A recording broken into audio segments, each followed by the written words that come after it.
Hello and welcome to the Feet in the Circle podcast, episode 4. With me, David Plumoff. I'm Vince Wills.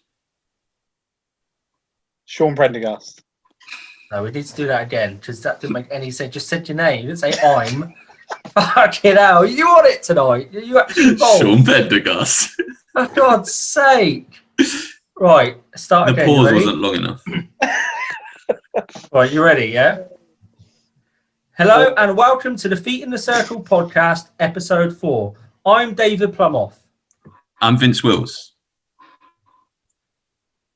And I'm Sean Prendergast.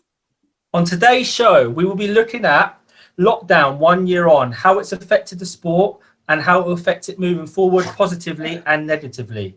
We will also talk about the upcoming tournaments in April that will see the season open up after such a long break. We will also talk about the titles weekend, where we think it will be held and what the format may be. And we will also, if we have time, talk about the Euro Cup and how it should go ahead with what's happening in recent times. So without further ado, let's get on with the show. Right, hello lads. Hello Vince. Hello Sean. Hello. Good evening. How are we all?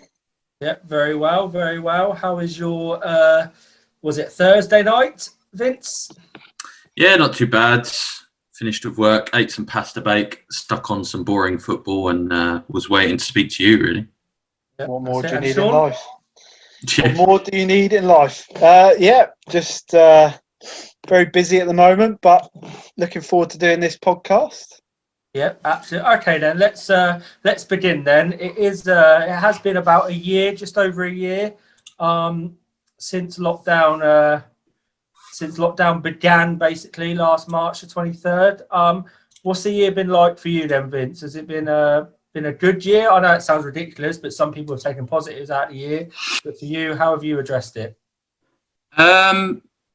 Mainly positive, funnily enough. I mean, I've had a lot of stuff going on, but there's been some ups and downs. So, I mean, obviously, Petonk's my getaway, and with that ceasing, that was really difficult. That's, basically my social life, because I've never been a sort of go out and clubbing kind of guy or anything like that. Like, I go to the pubs and stuff, but I love nothing more on the weekend than to go somewhere random in the UK and play Petonk.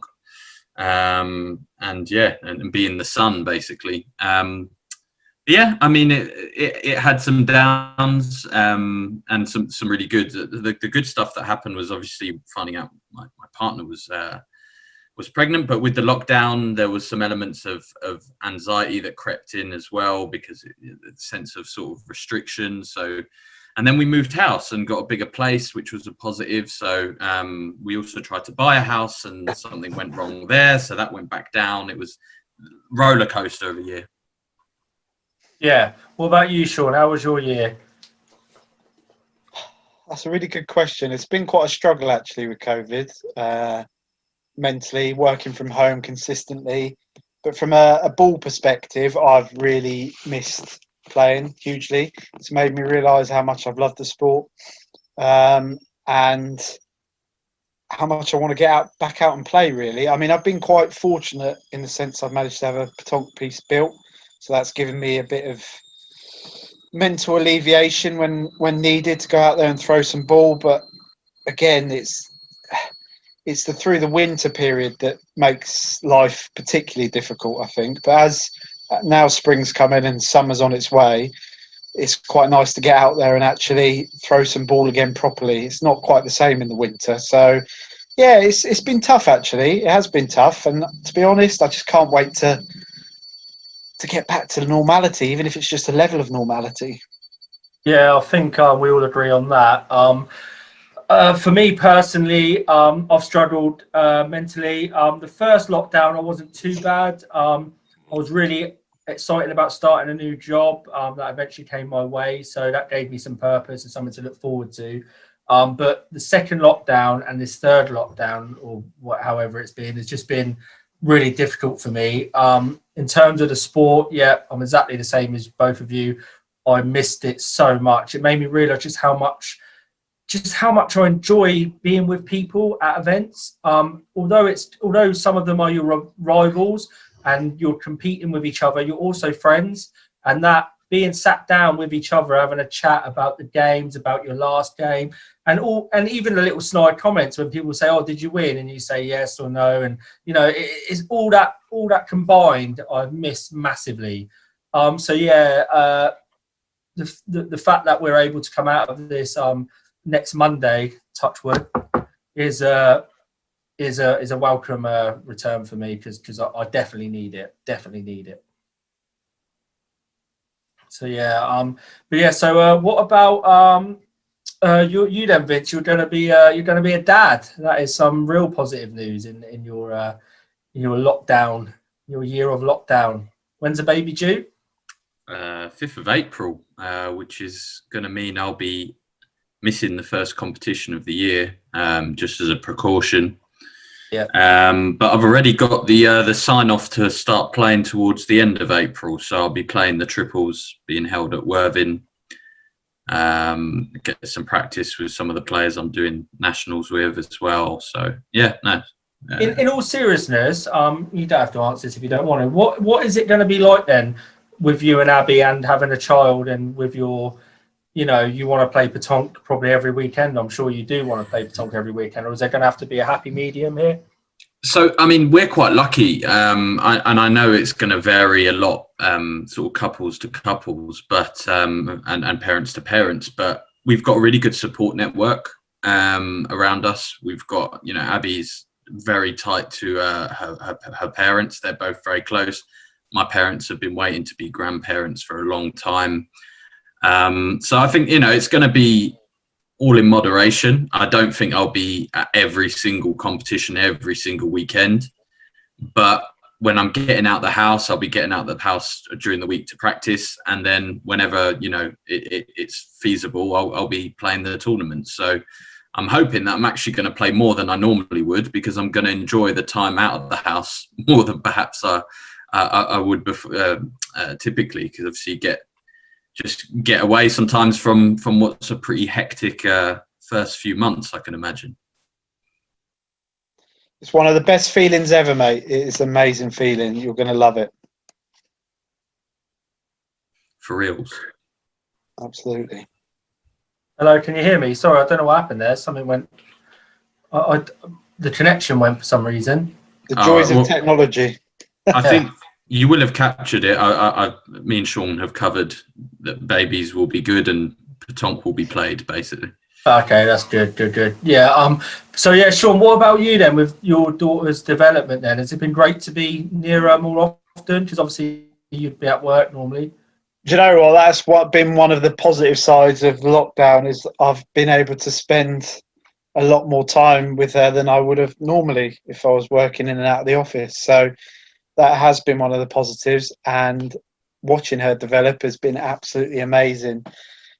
She can now walk and she says a few basic words, but she talks a lot, but it's obviously garbled. You don't really understand what she's saying, but it's amazing to listen to and watching her develop every day. It's an amazing feeling. I've got to be honest, I've never ever felt love like it. It's a different feeling. So you've got all that to look forward to, Vince, and it is an amazing feeling. Fantastic. I mean, it's great to see Vince going to be a dad and Sean is a dad. I mean, that is something that no one would have thought of, would they, to be honest? So unbelievable. Let's move on then from that. We don't want to digress and we don't want to keep turning out about lockdown and people are happy that we're getting over it now, so that's the main thing. Moving on then, there's some tournaments coming up in April as Vince just spoke about. The first one is on the 4th of April, which is at Southampton City, which I believe you're playing, Sean. I am indeed. How are you? Are you looking forward to that? You excited about it? Very much so. Really excited, to be perfectly honest. I just cannot wait to get back on the piste. There's some good teams as well, so it'll be competitive, which is a bonus. And I think, well, first of all, well done to you for getting something organised with a decent turnout as well. I mean, it's going to be a good initial competition. I think people will probably be a little bit, what's the word, rusty to begin with, probably. But who cares? As long as we can get out, play, enjoy it, enjoy the social side, and hopefully do well. Are you playing with Hoff? I'm playing with Hoff, yeah. Oh, so you can rig the draw as well. You'll be fine. Oh, yeah, of course. We would never do that, would you, mate? So, yeah, I am genuinely looking forward to it. I think the only thing I've got my fingers crossed for is that it's not rubbish weather. Please, please bring us sun. Please. Well, I am on the south coast, so technically, That's the only thing. I mean, even if the weather's not great, it'll still be good. Don't get me wrong, but it would be an absolute bummer if you turn up and it's chucking it down. But it's going to be lovely according to my phone. is it? Yes, get in. Sunny all day, up to 12 degrees. Get in. Yeah, I'm really looking forward to it. Playing some good ball, seeing everyone again. I think it will be cracking. Nice little venue. Brilliant. What do you think then about people's expectations? Do you think there's going to be a lot of people that are apprehensive about playing and cautious, or does the fact that these tournaments are filling up pretty fast show that actually people just want to get out and play now? I think it'll be a mixture, actually. I think there'll be some, like, I think it'd be fair to say us three that are just chomping at the bit to get back out there. And I think, everyone's different. There'll be some people that will be apprehensive hugely, and it might put them off playing in certain competitions. So I do think there'll be a mixture there. But I think on the whole, my hope is that you'll see greater participation because people will be chomping at the bit to get out there. But do you know if the high risk people are going to have any sort of restriction to returning to outdoor sports? I'm just thinking, I mean, look, this is just generalizing, but like, for example, the older age groups that play petanque, anyone with underlying health conditions, are they going to be allowed to return as standard, or are they going to be, I mean, you'd assume most of them are going to be vaccinated, which is a good thing. I just wonder if there's going to be some sort of segregation in that respect. I don't know if it's a good idea. I don't think there was before, and I think it's down to the player or the person's, ability to judge for themselves. I guess if you got to remember, there's some people out there that literally don't care about this virus. There's some people that do, which is each to their own in that respect. And whatever happens, I know for a fact that I'll have the precautions in place. I'll be bringing all the sanitizers when you turn up to the event.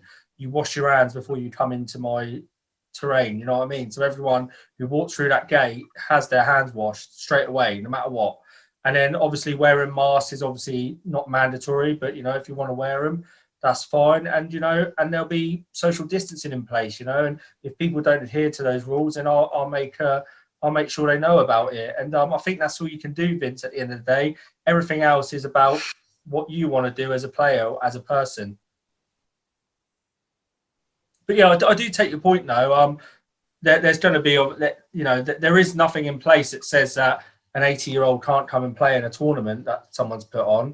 But like I say, it's down to them at the end of the day. Yeah, the thing that I worry about, and it's really down to if someone, and it will happen eventually, if someone at a competition gets gets COVID and a small outbreak, happens within the community or whatever it may be.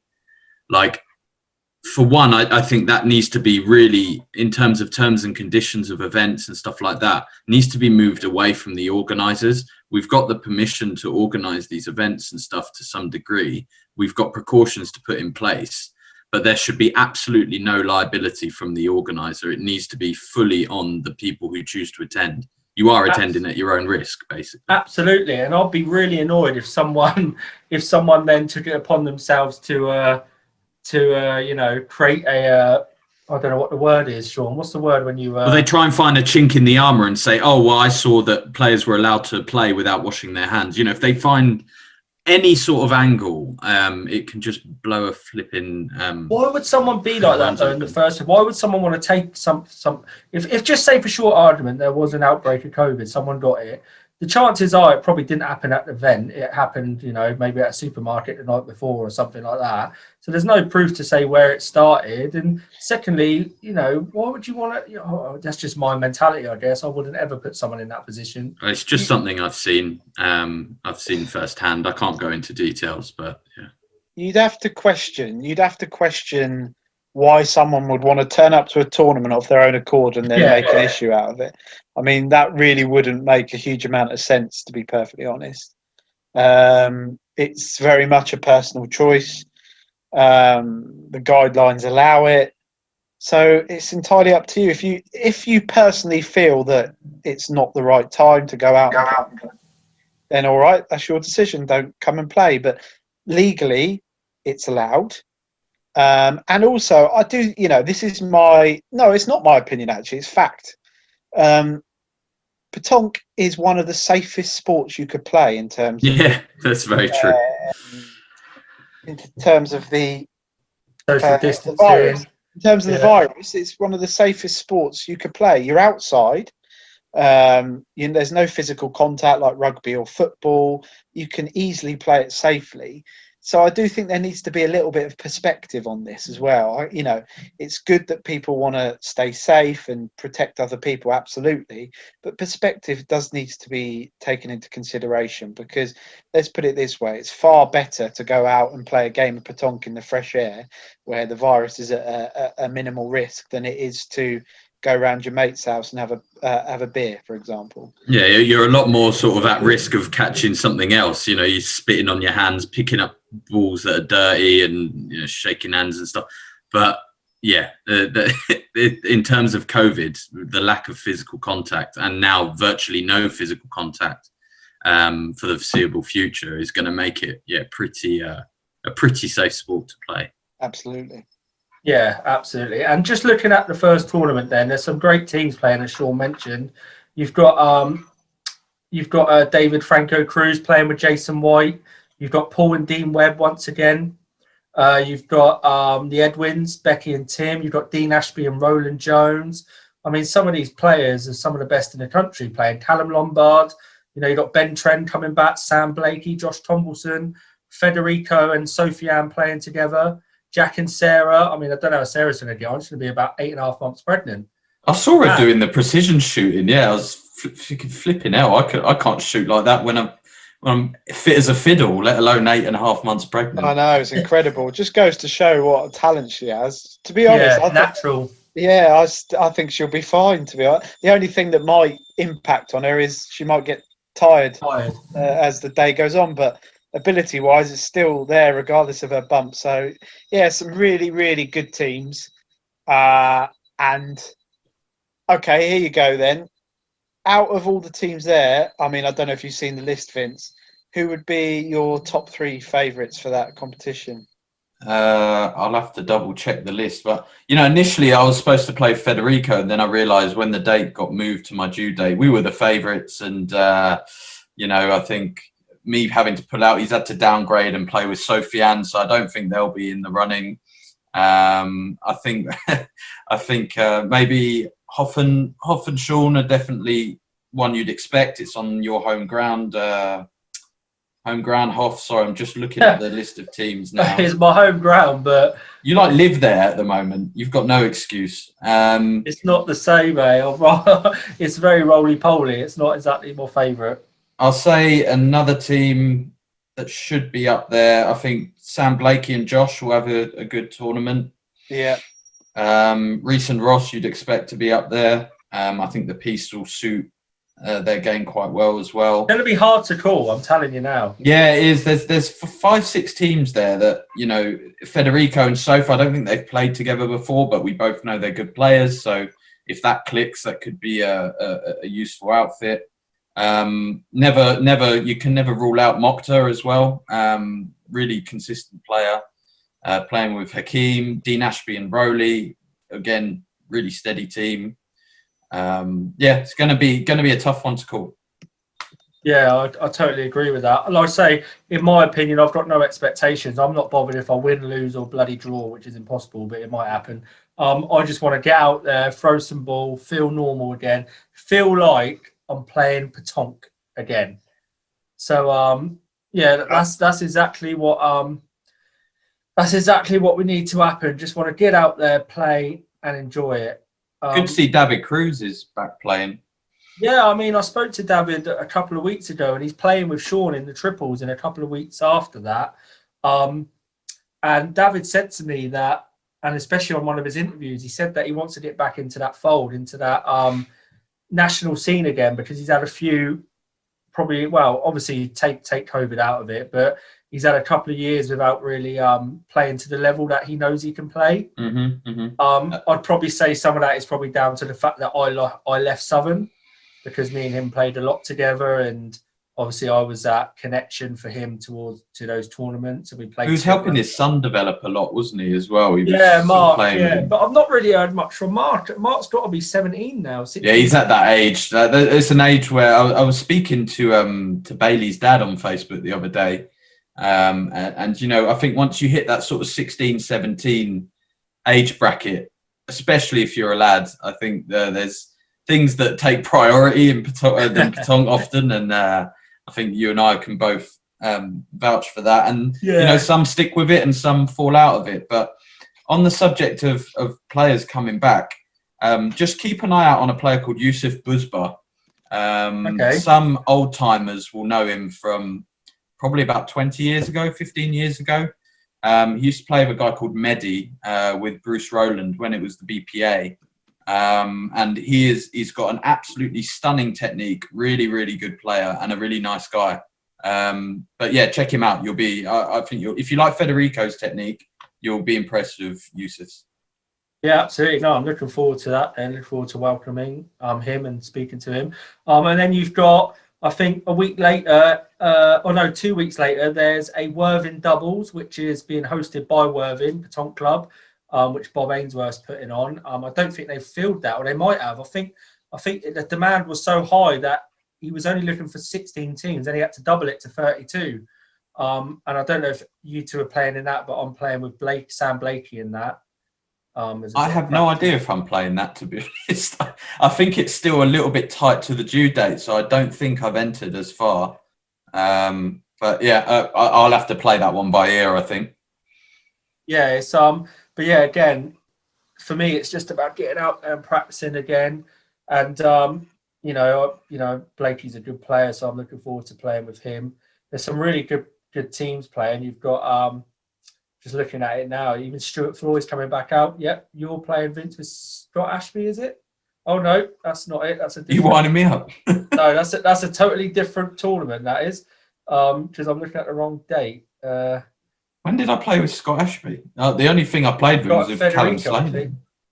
Yeah, Callum Slade. That's it. Yeah, that was about 2 years ago now. Yeah, 2020. Unfortunately, I can't see. Oh, here we go. This is this year's tournament. So you've got me and Sam are playing together. You've got some loads of Southern players, which is really good to see. They're all getting out and playing. The Webbs are playing. Callum and David Franco are playing together. You've got Harrison Ash and Matt Slater. They're playing. So there's some really good teams playing. Yusuf's playing in that as well. Your mate Yusuf. So yeah, that should be another good tournament. And then you've got a week after that, I'm hosting a South Coast Triples, which again is being hosted by Worthing, but I'll be organising it. And there's some great teams playing in that. I mean, you're playing, Vince, with Josh and Federico, aren't you? Yeah, that would be fun. I think I'm going to be doing some of the nationals with Josh. Federico isn't eligible for ranking points and stuff, as far as I know. So, but he's keen to play. As you saw in the interview with him as well, he's he wants to try and pick up his level again because of his job. It's quite difficult. So we're going to make a lot of effort this year to be out practicing together and play some events and stuff. So Sean's playing in that. Yeah, that's a good team. That will cause some damage, I think. Yeah, we're just going to point everyone to death. So you, David, Cruz, and Callum Lombard. Yeah, the most handsome team. Filthy Pétanque. That will be just grinding out results. It'll be I just don't want to play you. That's all I don't. Oh yeah, but their ball is less than a foot away at our point. Just annoy everyone with pointing. But yeah, even Phil Claydon's playing in that event, so it'd be good to see him involved. He's playing with the Webbs, isn't he? Yeah, Dean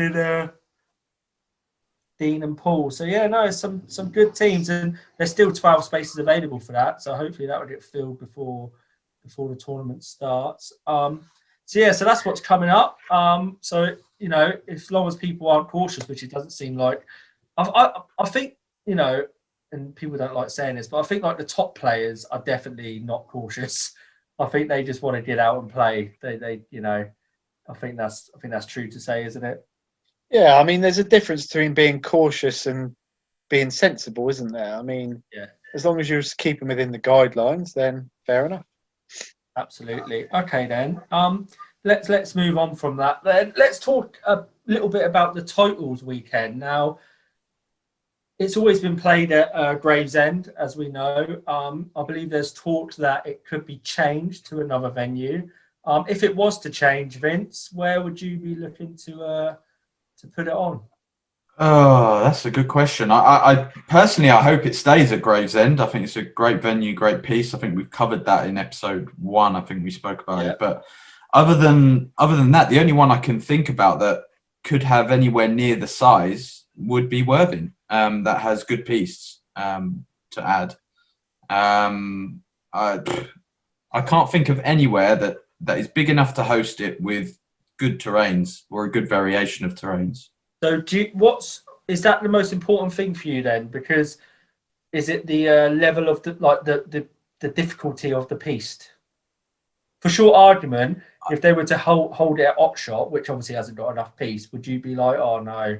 If it had enough piste but it was all flat, would you be a bit against it? I'd be a bit disappointed, but then I'm sort of being a bit of a hypocrite, because if I could choose anywhere, I'd go back to the Isle of Wight. I used to absolutely love it being at the Hurricanes. That wasn't roly-poly. It was flat, but it wasn't roly-poly as such. It wasn't thin. Yeah, but it was just something about travelling away for a weekend I loved. And with Gravesend, I don't get to do that. I get up at 9 o'clock almost, and I've got a train that takes me there in 20 minutes. But I understand they want to maybe get it somewhere, I don't know, maybe a bit more central or a bit easier to reach. I don't know. But yeah, you either have to go two ways. You either try and go for sort of like the holiday home type area where we can make a real weekend of it. And that adds another element of enjoyment outside of the petanque, is seeing everyone and stuff like that. Probably not doable with COVID. So the other thing for me is good pistes. That's why I didn't enjoy Exeter when it was there. It was a hell of a journey, but everyone was separated and the terrains weren't great, and it killed the weekend a little bit there. Sean? Yeah, I'm just having to think about other venues. Ideally, Gravesend. Yeah, because otherwise your options are really limited. Because here's a question for you both then, quickly. Yeah. In a sport where it's a national title, is it important to have locality in terms of where it is in the country, or is it important to have the best place? In my opinion, it's about having the best place. Yeah. And if you want to play for your country and you want to do it, then travelling is part of it, unfortunately. We've never had issues getting people to travel. The amount of like northern people that enter is insane. Every year, the titles weekend you just see northern shirts all along the sidelines. Probably because they've all been knocked out pretty early, but I'm only joking. That's you, done. But yeah, that's it. Viewers are going. Rollers should have you.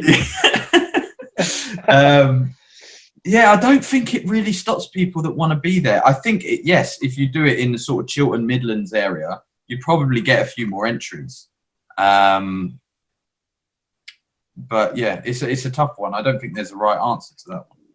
No, I think venue is probably the most important, although you do want people to participate, particularly in the national titles, because it's always had a lot of numbers. But you think about it, when it was on the Isle of Wight, it still had a lot of numbers. So if people are prepared to travel, you just got to have a venue that's big enough to hold it. And also you've got to think, if people are travelling, then the prices of accommodation and stuff do need to be reasonable.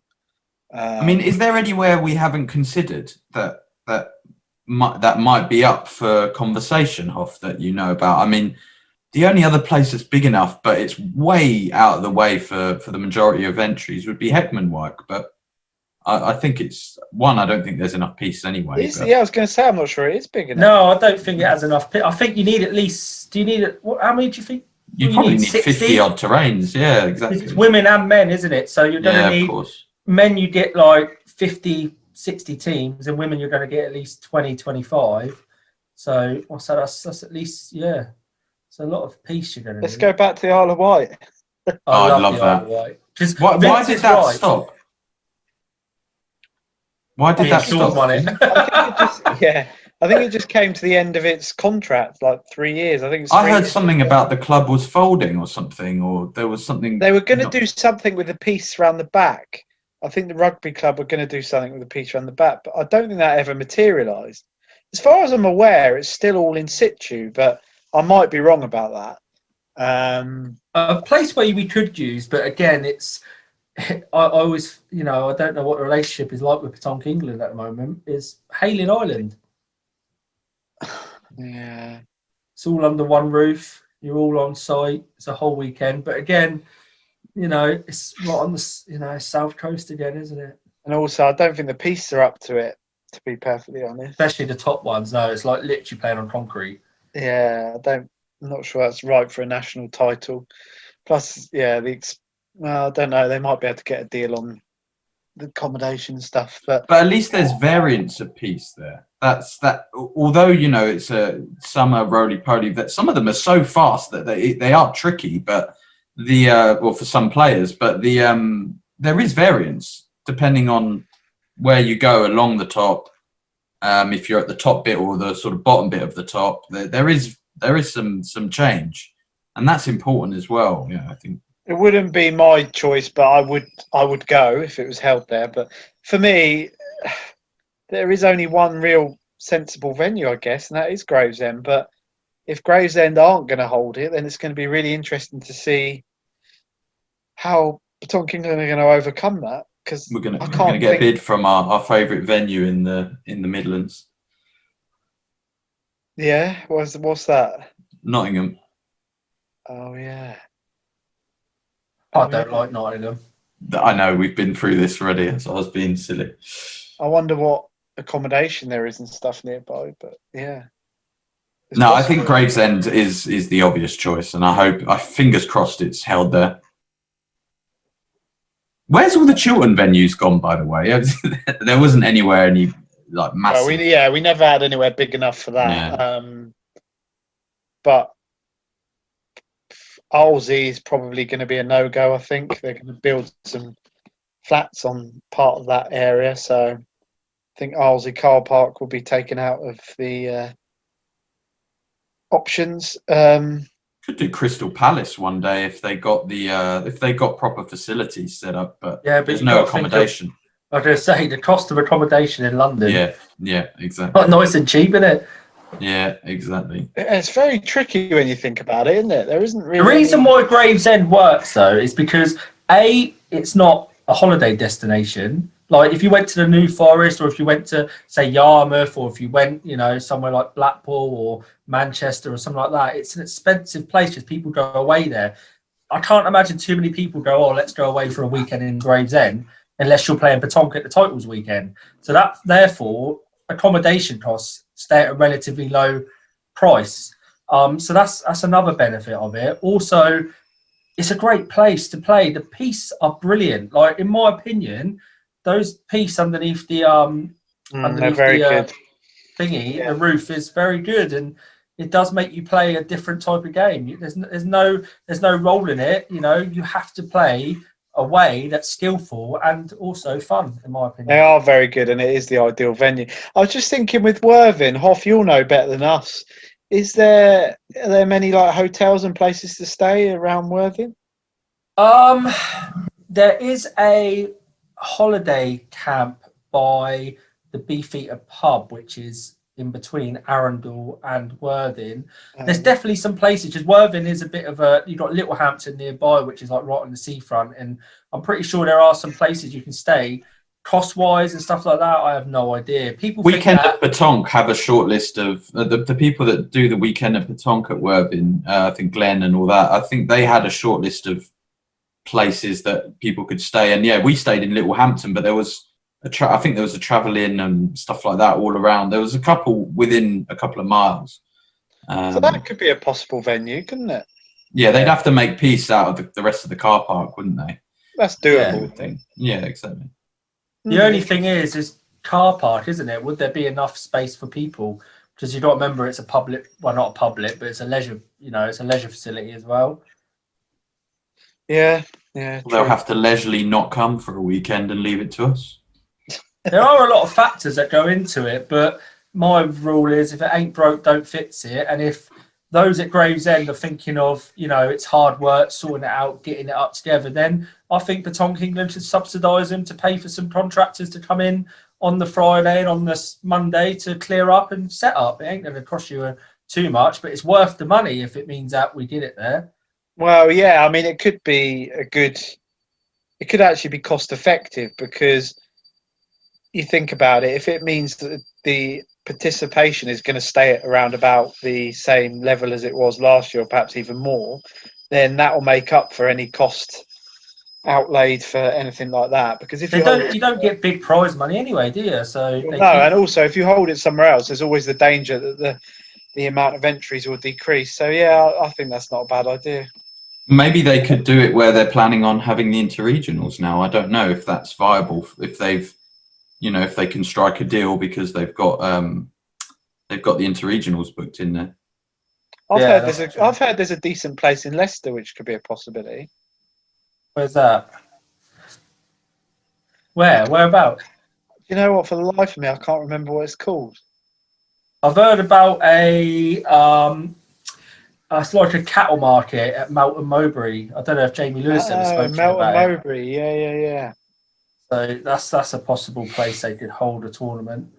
But yeah, anyway, let's move on from that. All right, and there's a couple of questions I want to ask you two that are a bit fun, very fun, in fact. Would you rather's? So it's Petanque related. I'm going to ask you first, Vince. Would you rather? I'd rather eat poo. No, shut up. Would you rather? These are better than your jokes, by the way. Would you rather win the next World Championships, but you'll never be allowed to play competitive Petanque again, or never win a major competition, but be allowed to play Petanque whenever you want? That's a no-brainer. So that would be option 2, David Plumhoff. To just play whenever you want, but never win a major tournament. Yeah, absolutely. You said a World Championship, but yeah, pretty much. So just the same shit, different day. Apologies for the language, but Dawn? Yeah, I'd have to agree with that. Because the truth of the matter is, as much as I love winning, I can't imagine not throwing a ball again. If that was. But you're a world champion. Nah. No, I can honestly, hand on heart, say when you love something and love playing it, imagine just losing that forever, regardless of the fact you've been a world champion. Yeah. I tell you where I would consider it is if I won a world championship and then I became like either into a coaching role or like a management role for like the national team. Oh, then it might Vince, be don't ruin the game.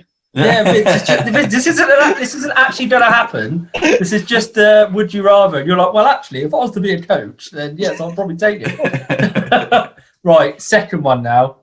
Would you rather never hit a shot you take, but always point within 30 centimetres of every point you take, or carrow every shot you take, but never point within 2 metres of the kosh every time you point? You know what that feels like. Oh, God. Oh, crumbs. That's really hard. You see, I'm a bit never unique. hit a shot.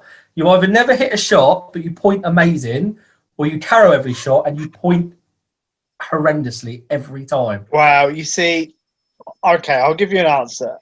I know a lot of people might disagree with this, but this is my view. I think there is a lot more skill, personally, to pointing than there is to shooting.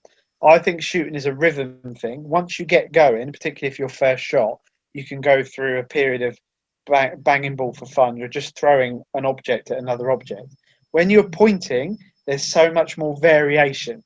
So much more variation as to, whether you have to roll it, lob it, landing spots, all sorts of stuff. So with that in mind, I'd go for option A. And the reason I would counter that and go shot is because it doesn't matter where you put the ball. If you're carrying everyone, it doesn't bloody matter. And I'm a pointer, I'm not a shooter. But if I had the capability of carrying every single ball, it'd be a no-brainer for me. Well, we'll agree to disagree. Okay, and the final one. Would you rather play with Dylan Rocher and Henry Lacroix once in the Euros and win it for France, or play with two of your club teammates in every Euros but never make it past the Swiss system? Come on, Vince. Can I have option one again? Can you repeat option one? Yeah, so would you rather... I'll say it again. Would you rather play with Rocher and Lacroix once in a Euros for France and win it, or play with two of your club teammates in every Euros but you never make it past the Swiss? I'll go option one for the reason that once I've won it, I'll just go back and play with my mates afterwards. And yeah, but you'll never be at Euros again, or you might not be. Well, I just have to wait a few years, change my nationality again. I've had a think. I'll go with option one. Dylan and Rocher Lacroix can get carried by me for a few days. Go on then, Sean. Yes. I would say option B, by the way. I'd go one, I think. You're not going to get your violins out, Hoff. The reason why Vince has convinced me, because you may never get that opportunity again. And also you can play with your teammates again. And actually, if you said that to your teammates, right, I'm playing with these guys in this, they would probably say, yeah, go for it. So yeah, I'll go option one. Oh, I'm surprised at that. So tell me why you would go option two, Hoff, without talking about how your friends are great at Bulldog. For short argument, if I imagine going to every Euros, that trip, that social side of it, and at the end of the day, we never make it past into the top 16 anyway. But at least I'm at every Euros every 2 years with probably Sean and one other person. That'd be amazing. Win, lose, or draw. That's how I see it. It's a very nice answer. And I'm right. On the subject of European petanque, what do you think is going to happen with Euro Cup this year then? Now that I don't know if is it going to go ahead, do you think? Have you heard any news, Vince? As in the qualifiers to get into or should they just let Baldock Town go again? So I don't think that's even being considered. I think what I'm understanding, I mean, I know the coach from the London 2 team that I'm playing for has started talking about it. I think they seem to be under the impression that the tournament's going to continue from last year or the year before that or whatever it was. So that we're at the semi-finals. Yeah, that's what I've heard, but I don't know that for a fact. If that does happen, fair enough. Finish what you started. Makes sense. But if they go from scratch, I wouldn't care either. To be honest, I'll just it'd be another event to play, so I'll be looking forward to that. I think it makes most sense to just go from the semis as we were. It's a lot of organising, right, for what's going to be a pretty packed season because we've got a lot to get through. Yeah, it would make sense just to go straight to the semis, I think, personally. And yeah, I hope it goes ahead. It's my favourite tournament by quite a distance, actually. So, yeah, hope it goes ahead. Yeah, same here. It is a fantastic trip away, isn't it, when Baldock Town win again? So it's going to be great. Don't count your chickens. No, I actually don't. No, I actually think London are a very good team as well, and so are the Railway. So I'd personally say London are big favourites this year. Yeah, you like to say that. Similar to your interregional predictions. They don't know. The problem with London, as I've said in the conversations I've had, is they don't have a team. They've got a load of individuals in the London 1 team, and that is going to be their downfall for the foreseeable future, unless Baldock have a bad day. Yeah, I mean, look, it's been a difficult year. We're not going to have a huge amount of time to practice together. I think London should be very disappointed if they don't win it this year. I think Baldock, who've won it 5 times in a row, would be distraught if they didn't continue their run. Vince, as a genuine neutral, I know you play for London Region, but you don't play for London Patol Club 1 or whatever it is. Where can a team like London or the Railway or Sports Bar or what other is there? Meadow, is it the Meadow or another good team? Or Cobbitts, how can they dethrone Bulldog? What do you see can happen to change that? Squad depth is obviously a quick win. They need to get a group of players that have the same objectives, want to develop together and progress together. So that will be a major factor. And then other than that, it's you need to start playing those triples or doubles that you play in. You need to know each other's game from like the back of your hand. I think that's a big difference. I can't, bar maybe the Railway where Scott, Dean, Rowley, etc. They've been playing together a lot. They're only lacking a little bit of depth, I think, to compete. I think they have the players. They need 2 or 3 more. London have the players, but they don't have the teams. It's like it's like when Chelsea first had Abramovich take over. It was just they picked loads of good players, and eventually it turned into a team, but it wasn't straight away. I think they're the two main factors. You've been saying that with London for the last 40 years. What are you on about? No, I did. For me, if London won when they played Baldock in the finals at the last one, I wasn't there, but I saw the report on it afterwards. If they had 2 or 3 squad members, even if they probably weren't going to play there as a team, and you go as a unit, even that could have brought in an extra victory. But they had 1 extra sub. Again, another player not from the region in terms of geographics, and who's probably played with 2 of the 8 players that were on the in the squad. You just can't make a team like that. You can't expect to win. You can compete because you've got good players, but that extra something that wins you a tournament is not going to happen. And I reported that one before they went to the finals and afterwards, but I won't go into any more. So do you know if London have recruited anyone else? I don't know. Not as far as I know. I think they're changing manager or coach. I think after the London Patong Club AGM, there was a change, but I'd be interested to see how that materializes, if that means any change to how they're going to approach it. I know they were talking about practice days where they get the squad together and playing, against each other and on a regular basis, just something to build some squad dynamic. And hopefully they'll play tournaments together. That will be something in the right direction. So I'm not involved with London Patong Club. I play in London Patong Club, but me, it's a regional. There'll be another tight affair then next year, by the sounds of it. It's good. Maybe. Exciting stuff, right then, lads. Let's leave it there for this week. It's been a great chat. Looking forward to seeing you both in the coming weeks when we start playing again. And have a good